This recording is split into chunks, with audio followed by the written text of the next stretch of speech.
నమస్తే. Indus water ట్రీటీలో అసలు ఏం జరుగుతోంది? వాటర్ పేరు చెప్పి పాకిస్తాన్ భారత్ను అంతర్జాతీయంగా బద్నాం చేస్తుందా, బ్లాక్మెయిల్ చేస్తుందా? అసలు పాక్ వ్యూహం ఏంటి? ఇలాంటి ఎన్నో ప్రశ్నలకు సమాధానాలు తెలియజేయడానికి మనతో పాటు ఉన్నారు అంతర్జాతీయ అంశాల విశ్లేషకులు సంజయ్ గారు. వారితో మాట్లాడదాం. నమస్తే సార్. నమస్తే అండి. సార్, ఇండస్ వాటర్ ట్రీటీ విషయంలో పాకిస్తాన్ భారత్ పైన యుద్ధం చేస్తుంది అనుకోవచ్చా? ఇవాళ చూసినట్టయితే కనుక వాళ్ళ డిఫెన్స్ మినిస్టర్ ఖ్వాజా ఆసిఫ్ ఎవరైతే ఉన్నారో ఆయన స్టేట్మెంట్ ఇచ్చారండి. ఇండస్ వాటర్ ట్రీటీ మీద మేము యుద్ధానికి వెళ్ళడానికి సరిసిద్ధంగానే ఉన్నామని, వీళ్ళు వెళ్లాల్సి వస్తుంది అన్నట్టు కూడా ఆయన మాట్లాడటం జరిగిందండి. అది అనలిస్ట్ అందరికీ కొద్దిగా ఆందోళనకరంగా కనబడుతోంది. అఫ్ కోర్స్ మనకు తెలిసిందే, పాకిస్తాన్ డిఫెన్స్ మినిస్టర్ చాలా తేలిగ్గా మాట్లాడుతుంటారు. అన్ని విషయాల్లోనూ ఆయన చాలా తేలిగ్గా మాట్లాడుతూ ఉంటారు. ఉదాహరణకి మనం చూసాం, ఆఫ్ఘనిస్తాన్ విషయంలో, ఇరాన్ విషయంలో, ముఖ్యంగా ఆఫ్ఘనిస్తాన్ విషయంలో అమెరికా ఎలా ప్రవర్తించింది మాతో అని అమెరికాను కూడా ఆయన దూషించడం జరిగిందండి. సో వాళ్ళ డిఫెన్స్ మినిస్టర్ చాలా తేలిగ్గా మాట్లాడటం ఇదేమి మొట్టమొదటిసారి కాదు. అయితే ఇప్పుడు ఉన్న జియో పొలిటికల్ సిచ్యువేషన్ కనుక చూసినట్టయితే పాకిస్తాన్ ఒక కొత్త వ్యూహంతో ముందుకు వెళ్లే అవకాశాలు కనబడుతున్నాయి. ఎందుకంటే అమెరికాతో రిలేషన్స్ బాగా ఇంప్రూవ్ అయ్యాయి కదా ఇటీవల కాలంలో. డొనాల్డ్ ప్రెసిడెంట్ ఎవరైతే ఉన్నారో, యుఎస్ ప్రెసిడెంట్ డొనాల్డ్ ట్రంప్, అక్కడ ఉన్నటువంటి ఫీల్డ్ మార్షల్, ఆర్మీ చీఫ్ ఎవరైతే ఉన్నారో అసీం మునీర్ నాకు చాలా నచ్చే మిలిటరీ జనరల్ అని చెప్పడం జరిగింది. అంతేకాదు నిన్నటికి నిన్న జేడి వ్యాన్స్ మాట్లాడుతూ, నా జీవితంలో ఒక పాకిస్తానీ, ఒక ఇండియన్ చాలా పెద్ద పాత్ర పోషిస్తున్నారు. ఇండియన్ విషయానికి వస్తే నా భార్య ఉషా వాన్స్, పాకిస్తానీ విషయానికి వస్తే కనుక అది పాకిస్తాన్ మిలిటరీ చీఫ్ అసీం మునీర్ అని చెప్పడం జరిగిందండి. సో ఓవరాల్ గా కనుక తీసుకున్నట్టయితే ఈ మధ్య కాలంలో అమెరికా వైఖరి ఈ పాకిస్తాన్ పట్ల మారింది. ఎందుకు మారింది అంటే, ఇరాన్ కి అవసరమై అమెరికాకి వీలయ్యేట్టుగా ఇరాన్ మీద పాకిస్తాన్ వ్యవహరిస్తోంది, మధ్యవర్తిత్వం కూడా వహిస్తోంది.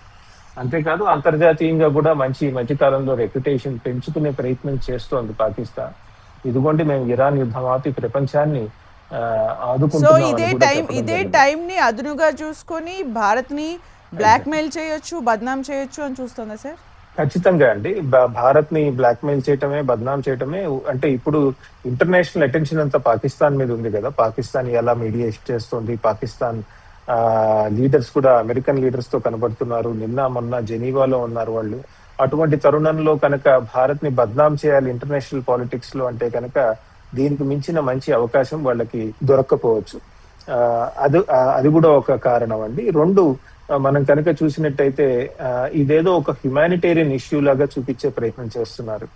ఏమని, ఇదిగో మా ప్రజలకి మంచినీళ్లు కావాలి, తాగే నీరు కావాలి, పంటలకి పొలాలకి నీళ్లు కావాలి అంటే భారత్ ఇవ్వట్లేదు అన్న ఒక హ్యుమానిటేరియన్ సిచ్యువేషన్, అంటే చాలా అందరికీ తట్టుకునే సిచ్యువేషన్ లా చూపించేసరికి దాని యొక్క ట్రాక్షన్ ఎక్కువ వస్తుంది అని కూడా పాకిస్తాన్ వాళ్ళు భావించడం జరుగుతోంది. ఎందుకంటే ఇప్పుడు ప్రపంచానికి వెళ్ళి ఏం చెప్తారు, మాకు తాగునీరు కావాలంటే ఇండియా ఇవ్వట్లేదు అని చెప్తారు. ఆబ్వియస్ గా అందరూ పాకిస్తాన్ పట్ల జాలి చూపించడం జరుగుతుంది. ఇటీవల కాలంలో ఇరాన్ విషయంలో పెద్ద పాత్ర పోషించిన పాకిస్తాన్ పట్లే ఎక్కువగా ప్రపంచం అంతా మొగ్గు చూపే అవకాశం ఉంటుంది. సో అలా జరిగే అవకాశాలు ఉన్నాయని కూడా పాకిస్తాన్ క్యాలిక్యులేట్ చేస్తోంది. అసలు ఇక్కడ విషయం ఇండస్ వాటర్ ట్రీటీ విషయానికి వస్తే, అసలు ఆ ట్రీటీ ఎందుకు వచ్చింది, దాన్ని భారత్ ఎందుకు బయటికి వెళ్ళింది, ఇవన్నీ కూడా ప్రపంచానికి చెప్పకుండా కేవలం ఇప్పుడు ఏదో నీళ్లు ఇవ్వనట్టు ఒక సిచ్యువేషన్ క్రియేట్ చేసి వాళ్ళు మాట్లాడటం చేస్తున్నారండి. అంటే వాటర్ మేనేజ్మెంట్, అంటే వాళ్ళ కంట్రీలో వాటర్ మేనేజ్మెంట్ చేయలేక. ఖచ్చితంగా అండి. మీరు కనుక తీసుకుంటే ఇండస్ వాటర్ ట్రీటీ కనుక తీసుకుంటే అది 1960లో సంతకం పెట్టడం జరిగిందండి. 1960లో ఇండస్ వాటర్ ట్రీటీలో ఏం సంతకం పెట్టడం జరిగింది, జీలం, చెనాబ్, ఇండస్ ఏవైతే ఉన్నాయో ఆ నీళ్లన్నీ, ఆ నదుల్లో నీళ్లన్నీ కూడా పాకిస్తాన్ వాడుకుంటుంది. రవి, బియాస్, సట్లెజ్ అంటే ఇండస్ వాటర్ సిస్టమ్ లో ఉపనదులు ఏవైతే ఉన్నాయో రవి, బియాస్, సట్లెజ్, ఆ నీళ్లన్నీ కూడా భారత్ వాడుకోవచ్చు అని చెప్పడం జరిగిందండి. కానీ చాలా కాలంగా, అంటే ఈ మధ్య కాలమే కాదు, 1960s, 70s, 80s నుంచి కూడా చాలా మంది భారత్ లో ఉన్నటువంటి ఇరిగేషన్ అఫీషియల్స్ చెప్తోంది ఏంటంటే, పూర్తిగా మనం నీళ్లు వాళ్ళకి ఇచ్చేయటం, నదే ఇచ్చేయటం, అంటే నదిలో కొంత భాగం మీరు వాడండి, కొంత భాగం మనం, అట్లా కాకుండా పూర్తి నది మొత్తం వాళ్ళకి ఇచ్చేయటం ఎంతవరకు సబబు, మన నీటి అవసరాలు చూసుకోకుండా ఎంతవరకు అట్లా ఇచ్చేయటం కరెక్ట్ అని ఇప్పుడే కాదండి చాలా కాలంగా దీని మీద ప్రశ్నలు లేవనెత్తడం జరిగింది. అయితే చాలా కాలంగా దీన్ని రివైజ్ చేయాలని కూడా మన వాళ్ళు 2-3 సార్లు పాకిస్తాన్కి చెప్పడం జరిగింది. ఇండస్ వాటర్ ట్రీటీ రివైజ్ చేయాలి మనము అని. కాకపోతే ఇటు మనం చూసాం, వాళ్ళు ఉగ్రవాదాన్ని ఒక టూల్ గా వాడి, టెర్రరిజం ని ఒక వెపన్ గా వాడి భారత్ మీద నిరంతరం, అటు పంజాబ్ ఇన్సర్జెన్సీ తీసుకోండి, కాశ్మీర్ ఇన్సర్జెన్సీ తీసుకోండి, వివిధ టెర్రరిస్ట్ అటాక్స్ తీసుకోండి, అన్నిట్లోనూ పాకిస్తాన్ హస్తం ఉంది కదా. మనం చూసాం 2016లో అనుకుంటా ఉరీ అటాక్ జరిగింది. ఉరీ అటాక్ జరిగినప్పుడు భారత్ ప్రధాని ఏం చెప్పారంటే, నీళ్లు రక్తము కలిసి ఒకటే విధంగా ప్రవహించే అవకాశం ఉండదు, మనం ఆలోచిస్తాం, పునరాలోచిస్తాం, పాకిస్తాన్ కనుక టెర్రరిజం ని ఒక పావుగా వాడుకుంటే భారత్ కి రిలేషన్స్ లో అని. తర్వాత మనం చూసాం మొన్న 2025లో, కిందటి సంవత్సరం పెహల్గాం టెర్రర్ అటాక్ తర్వాత భారత్ ఇండస్ వాటర్ ట్రీటీని సస్పెండ్ చేసింది, అబయన్స్ లో పెట్టింది, అంటే పూర్తిగా తీసేయలేదు, పక్కన పెట్టడం జరిగింది. అంత మాత్రాన నీళ్లు వెళ్ళటం ఆగిపోయాయా అన్న ప్రశ్న మనం అడగాలండి. అడిగితే కనుక మనకు కనపడుతోంది ఏంటంటే, ఈ ఏవైతే నదులు వాళ్ళకి ఇచ్చేసామో, జీలన్, చెనాబ్, ఇండస్, వాటి మీద మనం ఇంతవరకు ఎటువంటి డ్యామ్స్ కట్టలేదు. వాటిని ఈ మధ్య కాలంలో ఏ విధంగానూ డైవర్ట్ చేసే ప్రక్రియను ఈ మధ్య కాలంలో మనం ఏమీ చేయలేదు. సో కాబట్టి ఉన్నట్టుండి నీళ్లు ఆపేస్తున్నారు అన్న పాకిస్తాన్ వాదన ఏదైతే ఉందో అది సరైనది కాదు. మనం ట్రీటీలోంటి బయటకు వచ్చాము కానీ పూర్తిగా నీళ్లు ఆపలేదు. కొన్ని డ్యామ్స్ ఏవైతే ఉన్నాయో మిగతా నదుల మీద, వాటిని వదిలే ప్రక్రియ మనకు అవసరమైనట్టు మనం చేస్తున్నాం కానీ జీలం, చెనాబ్, ఇండస్ మీద మనం పెద్దగా ఏమి వాళ్ళకి హాని కలిగించే విధంగా పెద్దగా ఇంతవరకు చర్యలు తీసుకోలేదు. అయితే ఇటీవల కాలంలో Chenab Beas link project, river link project ఒకటి స్టార్ట్ చేస్తున్నారండి. దాని మీద కొద్దిగా పాకిస్తాన్ లో ఆందోళన ఉంది. అంటే చెనాబ్ లో వచ్చే నీళ్ళని ఒక టనల్ ద్వారా తీసుకెళ్లి బియాస్ లో కలుపుతారు. ఆ బియాస్ ఏదైతే ఉందో అది పూర్తిగా మనం వాడుకోవచ్చు కదా, అలా చేసే ప్రయత్నం జరుగుతోంది. కానీ ఇవన్నీ ప్రాజెక్ట్స్ అన్ని ఒక కొలిక్కి రావటానికి ఇంకా చాలా టైం పడుతుంది. ఎందుకంటే మనం దాదాపు 70 సంవత్సరాల పాటు ఈ ట్రీటీని అనుసరించి చాలా నిజాయితీగా ఎటువంటి స్టెప్స్ తీసుకోలేదు. అంటే సార్, వాటర్ విషయానికి వస్తే ఇండస్ వాటర్ ట్రీటీ కాకుండా ఇంకేమైనా ఉన్నాయా సార్ రెండు కంట్రీస్ మధ్య? ఇండస్ చాలా ముఖ్యమైనదండి. ఇండస్ నది మీద పాకిస్తాన్ కి దాదాపు 25 హైడల్ ప్రాజెక్ట్స్ ఉన్నాయండి. హైడల్ పవర్ ప్రాజెక్ట్స్ కానివ్వండి, డ్యామ్స్ కానివ్వండి, పూర్తిగా ఇండస్ నది మీద ఆధారపడి ఉంటుంది. పాకిస్తాన్ లో 10 మంది నివసిస్తున్నారంటే అంతే 9 మంది దాదాపు ఇండస్ నీళ్ల మీదే ఆధారపడి ఉంటారు. కానీ ఈ హిమాలయాస్ నుంచి వచ్చే నది మీదే 75 సంవత్సరాలు పాకిస్తాన్ పూర్తిగా దృష్టి కేంద్రీకరించింది. కానీ ఒకవేళ ఈ నది మనం హ్యాండిల్ చేయలేకపోతే ఎట్లా అని ప్రత్యామ్నాయ ఏర్పాట్లు చేయలేదు. ఒకవేళ నదిలో నీళ్లు వస్తే ఎలా అని కూడా హ్యాండిల్ చేయలేదండి. మొన్న చూసాం మనం, కొద్ది సంవత్సరాల క్రితం పెద్ద ఫ్లడ్స్ వచ్చాయి ఇండస్ లో. పాకిస్తాన్ అంతా చాలా అతలాకుతలం అయిపోయింది. ఎందుకు వచ్చింది అంటే, వాళ్ళు సరిగ్గా ప్లాన్ చేసుకోలేకపోయారు. ఇండస్ నదిలో కనుక నీళ్లు ఎక్కువైతే ఏం చేయాలి, తక్కువైతే ఏం చేయాలి, ఇలాంటి ప్రాజెక్ట్స్ ఏమీ వాళ్ళు ఆలోచించలేదు. ఇప్పుడు అక్కడ నీళ్లు తక్కువ అయ్యేసరికి అదంతా మన ఎత్తిన తలంటేసే ప్రోగ్రాం పెట్టుకున్నారు వాళ్ళు. అది లాంగ్ టర్మ్ లో వాళ్ళకి మంచిది కాదండి. ఎందుకంటే నిజంగా ప్రాబ్లం వాళ్ళ వైపు ఉన్నప్పుడు వాళ్ళు కూడా ఆలోచించాల్సిన అవసరం ఉంది, ఎంత లేదన్నా. మీరు ఇట్లా పాకిస్తాన్ ఇండియాని తిడుతూ ఎన్నాళ్ళు బతుకుతారో తెలియదు వాళ్ళు అట్లా. బట్ ఓవరాల్ గా తీసుకుంటే కనుక, అంటే సార్ ఇండియా విషయానికి వచ్చేసరికి ఎప్పుడు కూడా ఇండియాతో మాట్లాడే ప్రయత్నం చేయదు, కానీ అంతర్జాతీయ సపోర్ట్, అంతర్జాతీయ వేదికలపైన ఇలాంటి మాటలు ఎందుకు మాట్లాడుతూ ఉంటుంది పాకిస్తాన్? అంటే పాకిస్తాన్ ఆర్మీ ఏదైతే గవర్నెన్స్ లో ఉందో, పాకిస్తాన్ ఆర్మీ మనం చూస్తున్నాం, ఒక పక్కన సివిలియన్ గవర్నమెంట్ ఉన్నప్పటికీ, ఉదాహరణకి షాబాజ్ షరీఫ్ ఈరోజు ప్రైమ్ మినిస్టర్ కదా, అయినప్పటికీ పాకిస్తాన్ ఆర్మీ వెనక నుంచి ప్రభుత్వాన్ని నడుపుతుంది, వెనక నుంచి ఫారెన్ పాలసీ నడుపుతుంది పాకిస్తాన్ ఆర్మీ. సో కాబట్టి పాకిస్తాన్ ఆర్మీకి కావాల్సింది ఏంటి? ఒక శత్రువు కావాలి. ఎవరా శత్రువు? భారత్. నిరంతరం భారత్ను ఒక శత్రువులా చూపించి పాకిస్తాన్ ఆర్మీ తన రాజ్యాన్ని ఎదుర్కొంటోంది. అండ్ వాళ్ళు ఇంకేమి చెయ్యరు కూడా. మీరు చూడండి, దురదృష్టకరం ఏంటంటే పాకిస్తాన్ లో భారత్ పట్ల ద్వేషము లేదా భారత్ పట్ల వైరం పెంచుకుంటున్నారే కానీ మనం ఆర్థికంగా ఎలా బాగుపడాలి, మనం ఆర్థికంగా ఎలా ఎదగాలి అన్న ఒక తపన, ఒక కోరిక మనకి కనపడట్లేదు. పాకిస్తాన్ ఎకానమీ జీడిపి తీసుకుంటే ఎంతండి? $300 బిలియన్, $400 బిలియన్ దాదాపు ఆ మధ్యలో ఉంటుంది. బంగ్లాదేశ్ ఏదైతే పాకిస్తాన్ నుంచి విడిపోయిందో 1971లో, ఈ రోజు బంగ్లాదేశ్ బడ్జెట్ జిడిపి పాకిస్తాన్ కంటే ఎక్కువ, Bangladesh per capital income Pakistan కంటే ఎక్కువ. అంటే పాకిస్తాన్ నుంచి విడిపోయిన బంగ్లాదేశ్ 1971లో ఎంతో పేద దేశం. దాన్ని బంగ్లాదేశ్ ఏమనే వాళ్ళు అంటే food basket of the world అనేవాళ్ళు. అంటే ఎవరన్నా బాస్కెట్ లో ఒక సంచిలో పెట్టి ఫుడ్ ఇస్తే కానీ బతకలేని దేశం. ఇది ఒక దేశమా, అది బతుకుతుందా అని చాలా మంది 1971లో చెప్పుకోవటం జరిగింది. కానీ ఈ రోజు పాకిస్తాన్ కంటే బంగ్లాదేశ్ ఎన్నో రాజకీయంగా టెన్షన్స్ ఉన్నప్పటికీ, ఎన్నో రాజకీయంగా కొన్ని క్రైసిస్ ఎదుర్కొన్నప్పటికీ బంగ్లాదేశ్ కూడా పాకిస్తాన్ కంటే బాగా ఆర్థికంగా ప్రవర్తిస్తూ ఎదిగింది. అలాంటిది పాకిస్తాన్ లేదు. ఎందుకు లేదు అంటే పాకిస్తాన్ ఆర్మీ వాళ్ళ నాయకుల యొక్క ప్రిన్సిపల్ కన్సర్న్ ఏంటంటే భారత్ ని ఎట్లా దెబ్బతీయటం అని. అంటే మన ప్రజలు బాగుపడటం అన్నది తర్వాత లేదు కూడా. Sir, coming to the China నిర్మిస్తున్న బాహుబలి ప్రాజెక్ట్ ఏదైతే ఉందో, ఇండియాకి చెక్ గా ఏదైతే నిర్మిస్తూ ఉన్నారో అది పాకిస్తాన్ కి మద్దతుగా పాకిస్తాన్ భావిస్తోందా సార్? అది దానికి దీనికి అసలు సంబంధం లేదండి. చైనా అటు బ్రహ్మపుత్ర మీద కానివ్వండి, అటు సౌత్ ఈస్ట్ ఏషియాలో వెళ్ళేటువంటి మెకాంగ్ రివర్ మీద కానివ్వండి, చాలా కాలంగా బోల్డ్ అని డ్యామ్స్ కట్టే ప్రయత్నం చేస్తుంది, కట్టేసింది కూడా కొన్నిటి మీద. ఇటు బ్రహ్మపుత్ర మీద కూడా కొన్ని చిన్న డ్యామ్స్ కట్టేసింది. ఇప్పుడు చాలా పెద్ద డ్యామ్ కడుతోంది. పాకిస్తాన్ తో సంబంధం లేదు. భారత్ పాకిస్తాన్ మీద ఒత్తిడి తెస్తోంది కాబట్టి నేను మీ మీద ఒత్తిడి తెస్తా అంటానికి ఏం లేదండి. ఎందుకంటే మెకాంగ్ మీద కూడా చైనా పెద్ద పెద్ద ప్రాజెక్ట్స్, డ్యామ్స్ అవి కట్టడం జరిగింది. ఈ రోజు మెకాంగ్ ప్రాంతంలో అంటే కంబోడియా, లావోస్, వియత్నాం ఉన్నాయి కదా, వాళ్ళు కూడా నీటి కొరత అనుభవిస్తున్నారు. ఎందుకంటే ఆ నీటినంతా చైనా మళ్ళీ చేసి చైనాలోకి తీసుకెళ్లిపోయింది కాబట్టి. సో చైనా చేస్తున్నది చాలా తప్పు అయినప్పటికీ దానికి పాకిస్తాన్ కి మధ్య ఉన్నటువంటి విభేదాలు ఏదైతే ఉన్నాయో దాంతో సంబంధమే లేదు. మీరు చరిత్ర తీసుకోండి, బ్రహ్మపుత్ర మీద చైనా కడుతున్న డ్యామ్స్ ఏవైతే ఉన్నాయో అవి ఇప్పటి నుంచి కాదు, చాలా కాలంగా మోర్ దాన్ దశాబ్ద కాలం క్రిందటి నుంచి భారత్ ఇండస్ వాటర్ ట్రీటీ నుంచి బయట రాక ముందు నుంచి కూడా వాళ్ళు అటువంటి చర్యలు తీసుకోవటం జరిగింది. అంతేకాదు ఇటీవల కాలంలో వాళ్ళు అనౌన్స్ చేసిన బిగ్ ప్రాజెక్ట్స్ ఏవైతే ఉన్నాయో కూడా, మీరు చెప్పినటువంటి మెగా డ్యామ్స్ ఏవైతే ఉన్నాయో బ్రహ్మపుత్ర మీద, అవి భారత్ ఈ పాకిస్తాన్ తో ఇండస్ వాటర్ ట్రీటీ నుంచి బయటకు వచ్చేసిన తర్వాత కాదు, ముందే జరిగాయండి అవన్నీ కూడా.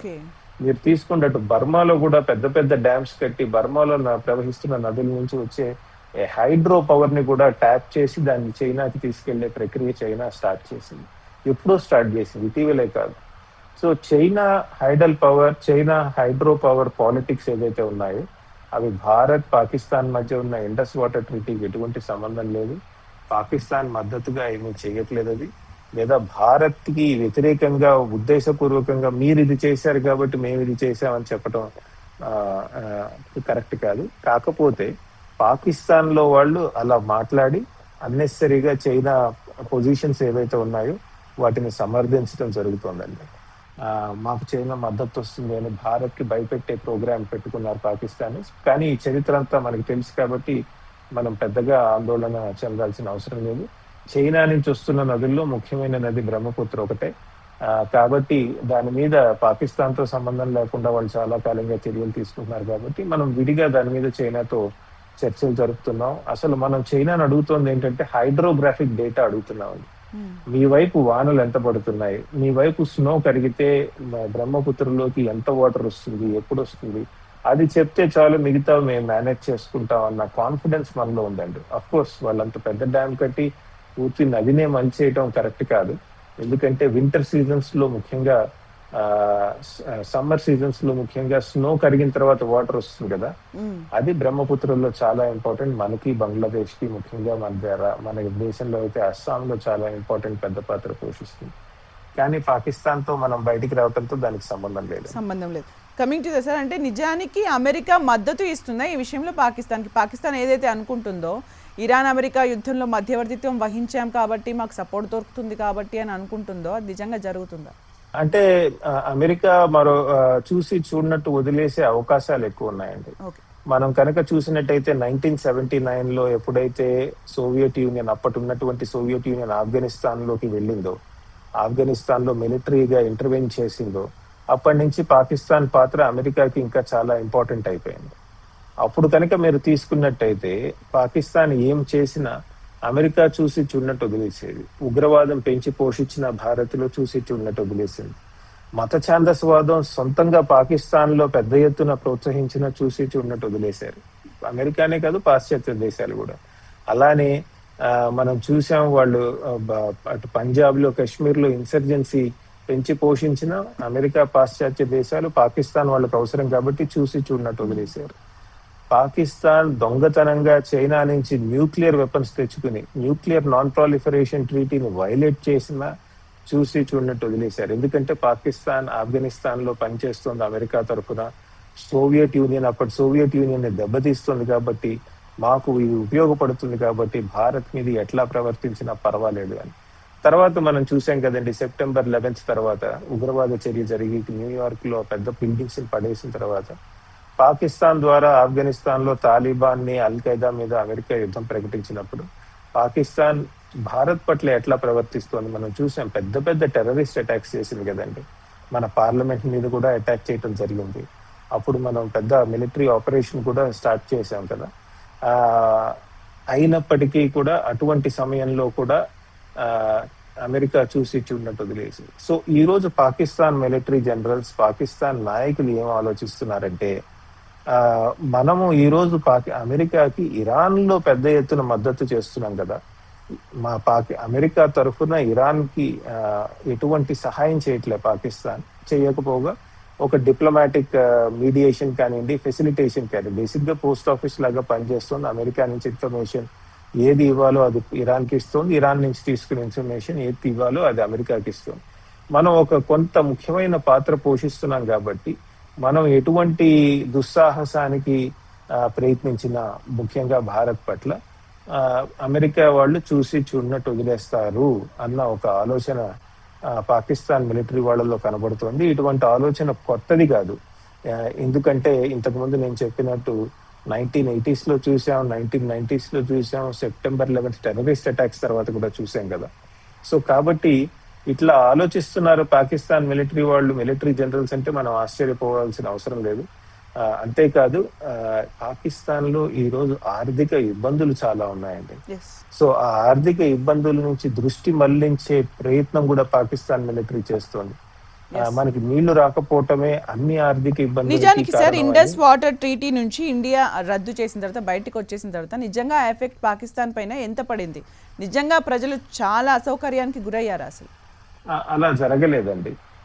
ఎందుకంటే నేను ఇందాక చెప్పినట్టు మనం పెద్ద ఎత్తున మిలిటరీ డ్యామ్స్ కానీ, హైడల్ పవర్ ప్రాజెక్ట్స్ కానీ ఆ 3 నదుల మీద కట్టలేదు కాబట్టి, ఏది చనాబ్, ఇండస్, తర్వాత జీలం నది మీద మనం పెద్దగా ఏవి కట్టలేదు కాబట్టి మనము నీళ్లు ఆపే ప్రక్రియ కొంత లిమిటేషన్స్ ఉన్నాయి. అడపా నీళ్లు వదలటము, వెళ్ళటము ఉన్న ప్రాజెక్ట్స్ మీద దాని మీద కొద్దిగా కన్ఫ్యూజన్ ఉంది. కానీ నిజం చెప్పాలంటే మనం ఇంకా పూర్తిగా నీళ్లు ఆపటం జరగలేదు. ఎందుకంటే మనకి ప్రాజెక్ట్స్ లేవు కాబట్టి, పెద్ద ప్రాజెక్ట్స్, డ్యామ్స్ లేవు కాబట్టి ఈ మధ్య కాలంలో చాలా పెద్ద ఎత్తున నిర్మించే ప్రయత్నం నడుస్తోంది. సో కాబట్టి పాకిస్తాన్ చేస్తున్న వాదన కరెక్ట్ కాదు. పాకిస్తాన్ నాయకులు ఏం చేస్తున్నారంటే, వాళ్ళకున్న ఆర్థిక ఇబ్బందులు మా పరిపాలన వల్ల కాదు, మీరు అనుభవిస్తున్న బాధలు అదిగో చుట్టుపక్కల ఉన్న మీరు ఇండియా నుంచే వస్తున్న ప్రాబ్లం ఇది అని వాళ్ళు దాన్ని మలచి పాకిస్తాన్ ప్రజల్ని మళ్ళీ మభ్యపెట్టే ప్రయత్నం చేస్తున్నారండి.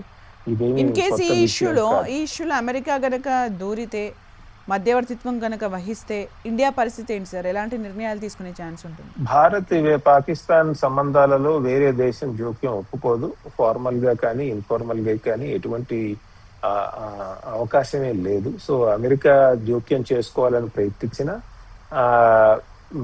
ఇండియా దానికి ఒప్పుకోవటం జరగదని. కాకపోతే అమెరికన్ నాయకులు పాకిస్తాన్ ఇరాన్ లో చేస్తున్న సహాయానికి ప్రతిస్పందించి బహుశా ఇండియాని 1-2 మాటలు ఏమన్నా అనొచ్చేమో, చివాట్లు పెట్టచ్చేమో మన్ని. అంటే మనకు వాళ్ళకి అలవాటు కదా, ఇటీవల కాలంలో మనం ఎన్నో విన్నాం కదండి అమెరికన్స్ నుంచి. ఇండియన్ ఎకానమీ డెడ్ ఎకానమీ అన్నారు, ఇండియా నిజంగా వాణిజ్య రంగంలో మోసం చేస్తుందన్నారు.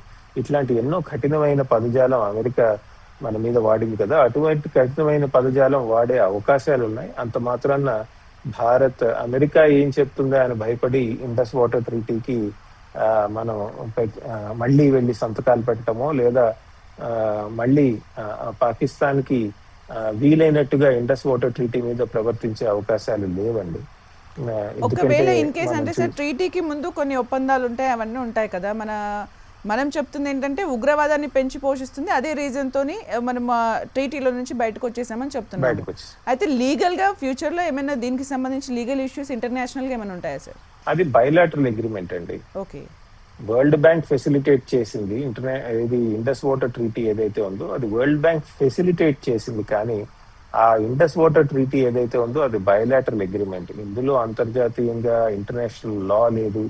ఇప్పుడు ఉదాహరణకి స్ట్రైట్స్ ఆఫ్ హర్మూజ్ ఉందనుకోండి, హర్మూజ్ జలసంధిలోంచి షిప్స్ వెళ్ళాలా అన్న దాని మీద చాలా ఇంటర్నేషనల్ లా ఉంది. అంటే ఆ పర్టికులర్ జలసంధే కాదు, చాలా జలసంధుల దగ్గర చుట్టుపక్కల ఉన్న దేశాలు ఎలా ప్రవర్తించాలి అన్న దాని మీద ఇంటర్నేషనల్ లా ఉంది.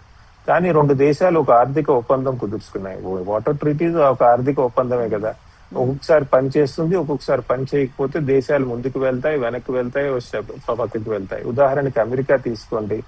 అమెరికా వరల్డ్ ట్రేడ్ ఆర్గనైజేషన్ లో కొన్నిటి మీద సంతకం పెట్టి ఇప్పుడు నేను పాటించనంటోంది.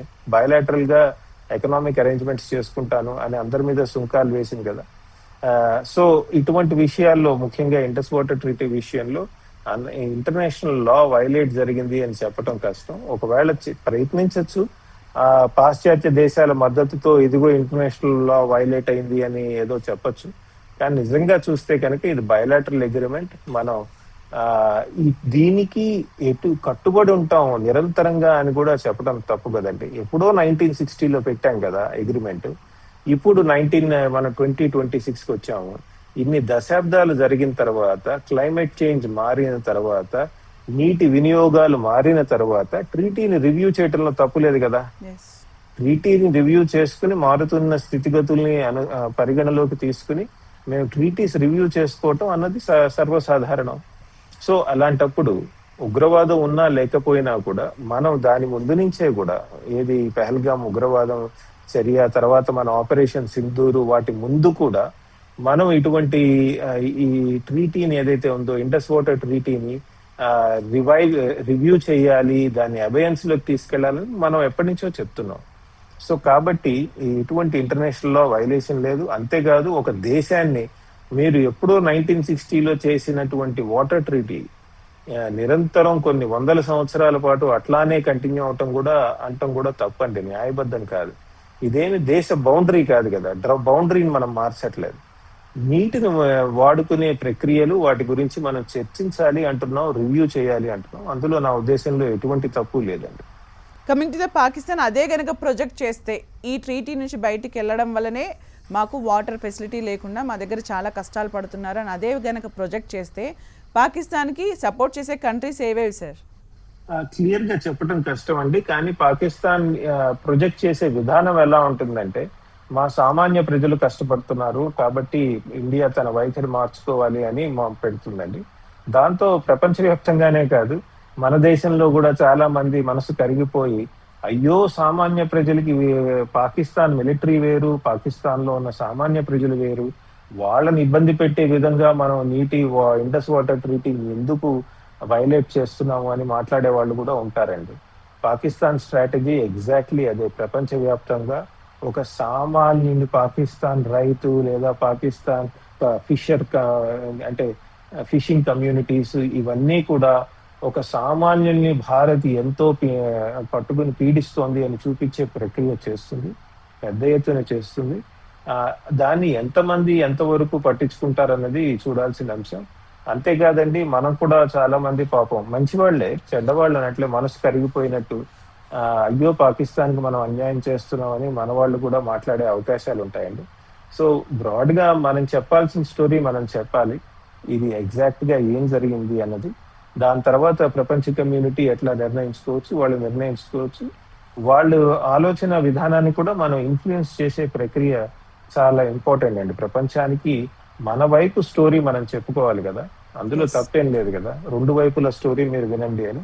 దానికి అవసరమైనటువంటి మీడియా క్యాంపెయిన్ కానివ్వండి, లేదా మనమందరం కూడా మనకి తెలిసిన ఫారినర్స్ కి, మనకి తెలిసిన వేరే దేశాల్లో ఉన్న ఇన్స్టిట్యూషన్స్ కి ఇదిగో మాకు జరుగుతున్న అన్యాయం ఇది అని మనం చెప్పాలండి. అప్పుడు ప్రపంచ కమ్యూనిటీని కూడా మన కంట్రోల్, అంటే వాళ్ళ ఆలోచన విధానానికి మనకు కావాల్సిన కరెక్ట్ మెటీరియల్ ఇస్తే వాళ్ళ ప్రవర్తన కూడా, వాళ్ళ రెస్పాన్స్ కూడా కరెక్ట్ గా వచ్చే అవకాశం ఉందండి. థ్యాంక్ యూ అండి సంజయ్ గారు, మంచి విశ్లేషణ అందించినందుకు thank you so much. Thanks అండి. చెప్పారు కదండి, ఇండస్ వాటర్ ట్రీటీకి సంబంధించి ఏం జరగబోతోంది, పాకిస్తాన్ ఏం ప్రొజెక్ట్ చేస్తోంది, ఇండియా దాన్ని ఎలా ఎదుర్కోబోతోంది, ఇవన్నీ కూడా వెయిట్ అండ్ సీ.